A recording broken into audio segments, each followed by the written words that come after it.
네, 지금 어제 국제신용평가사가 무디스가 우리나라 국가 신용 등급을 역대 최고 수준으로 한 단계 올렸는데요. 이와 관련한 최경환 경제부총리의 브리핑 들어보겠습니다. 국제신용평가기관인 무디스는 우리나라의 국가 신용 등급을 AA3에서 AA2로 상향 조정한다고 발표를 했습니다. 이는 금년 4월 등급 전망을 안정적에서 긍정적으로 상향 조정한 이후 8개월 만에 실제 등급을 상향 조정한 것입니다. 근본에 이 무디스가 우리나라에 부여한 AA2 등급은 전체 21개 등급 중 세 번째로 높은 등급이며 지금껏 우리나라가 한 번도 받아보지 못한 역사상 최고 등급에 해당됩니다. 또한 금년 중에 투자 적격 등급 국가 가운데서 무디스가 유일하게 상향 조정한 나라가 우리나라가 되겠습니다. 이번 등급 상향 의미는 무엇보다도 이번 무디스의 결정이 양호한 대외 재정 부문 건전성을 유지해 나가면서 경제 활성화 및 특히 구조개혁을 지속적으로 추진하고 있는 우리 경제 성과를 높이 평가한 결과라고 생각을 합니다. 무디스가 우리나라의 신용 등급을 직전 등급인 AAA3로 올린 것이 지난 이명박 정부 후반이었던 2012년 8월이었습니다. 이런 점에서 근본 신용 등급 상향은 박근혜 정부 3년간의 경제 성과에 대한 무디스의 총체적 평가라고 보는 것이 타당하다는 생각입니다. 2013년 박근혜 정부 출범 이후 지금까지 글로벌 경기 회복 부진, 메르스 사태 등 우리 경제는 어려운 대내외 여건이 이어져 왔습니다.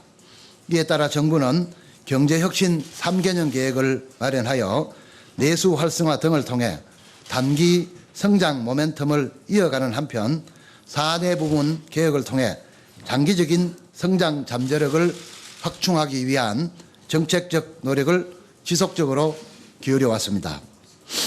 무디스의 근본 결정은 한국 정부의 이러한 정책들이 긍정적 성과를 내고 있고 앞으로도 그 성과를 이어갈 것이라는 평가와 확신에 기초한 것이라 생각을 합니다.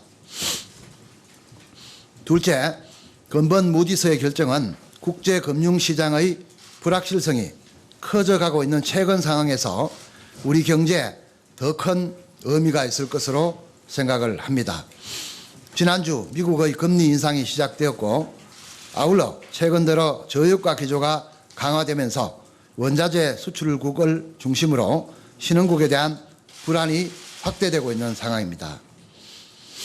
이에 따라 우리 경제 내에도 향후 신흥국과의 동조화에 따른 외국인 투자 자금의 유출, 금융시장의 변동성 확대 및 실물 경제 둔화 우려가 상존해 있던 것이 사실입니다.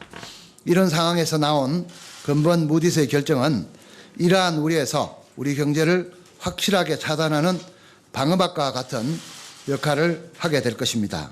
특히나 최근 3, 4개월간을 보면은 일본, 프랑스 등 선진국부터 사우디, 브라질 등 신흥국에 이르기까지 많은 국가들의 신용 등급이 하향 조정되고 있는 상황입니다. 이런 상황 속에서 우리나라가 거의 유일하게 상향 조정을 이룬 것은 우리의 경제 펀더멘탈이 명확히 다르다는 점을 해외에서 인정한 결과로 보아야 할 것입니다. 이번 등급 상향이 또 여러 가지 우리 경제에 과제도 남기고 있다고 생각을 합니다. 이처럼 근본 무디스의 결정이 우리 경제에 많은 자신감을 갖게 하는 것은 사실이지만은 정부에서는 결코 이를 자만하거나 안이하게 생각하지 않을 것입니다. 올해 3, 4분기 이후 어렵게 살려낸 경기 회복의 모멘텀을 이어가면서 당면한 구조개혁에도 더욱 박차를 가해 나갈 것입니다. 특히 무디스는 근본 상향 조정의 주된 근거로 한국 정부가 추진 중인 구조개혁의 성공을 확신하기 때문이라고 밝힌 바가 있습니다. 아울러 향후 신용 등급의 상향 요인으로는 구조개혁의 가속화를, 또 하향 요인으로는 현재 추진 중인 구조개혁의 후퇴를 구체적으로 명시를 하고 있습니다. 결국 구조개혁 후퇴 시에는 언제라도 등급이 하향될 수 있음을 강조한 것입니다.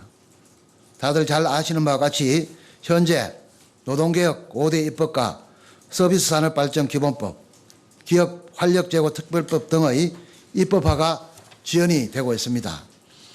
이에 따라 구조개혁은 물론 내수 활성화, 기업 구조조정 등 각 분야에 걸쳐 내년 이후 경제 상황에 대한 우려가 커지고 있는 상황입니다. 이와 함께 대외 부분에서도 미국의 금리 인상, 저유가에 따른 신흥국 경제 불안, 중국 경제 둔화 가능성 등 큰 먹구름이 대외 여건에서도 몰려오고 있는 이런 상황입니다.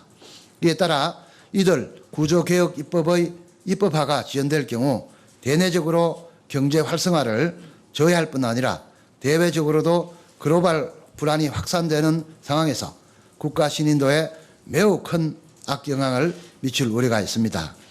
과거 외환위기나 글로벌 금융위기 시기를 통해 우리가 경험한 것은 모든 것이 한순간에 잘못될 수 있다는 것입니다.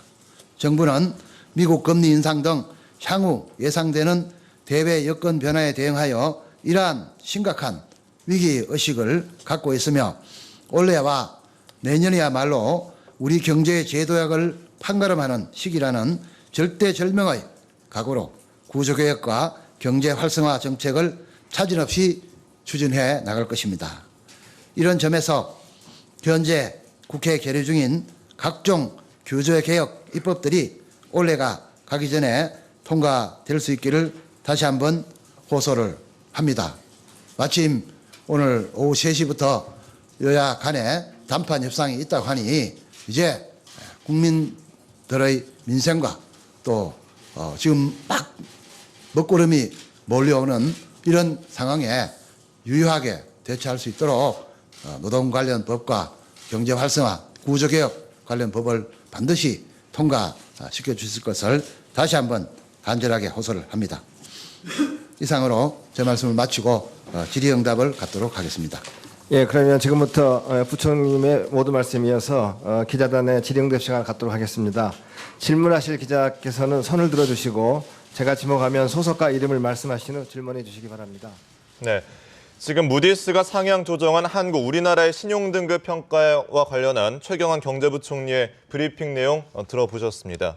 네, 최경환 경제부총리는 국회에 계류 중인 규제개혁 관련 입법이 통과돼야 한다라고 다시 한번 호소한다라는 말까지 덧붙였습니다. 네. 현장 연결해서 보셨습니다.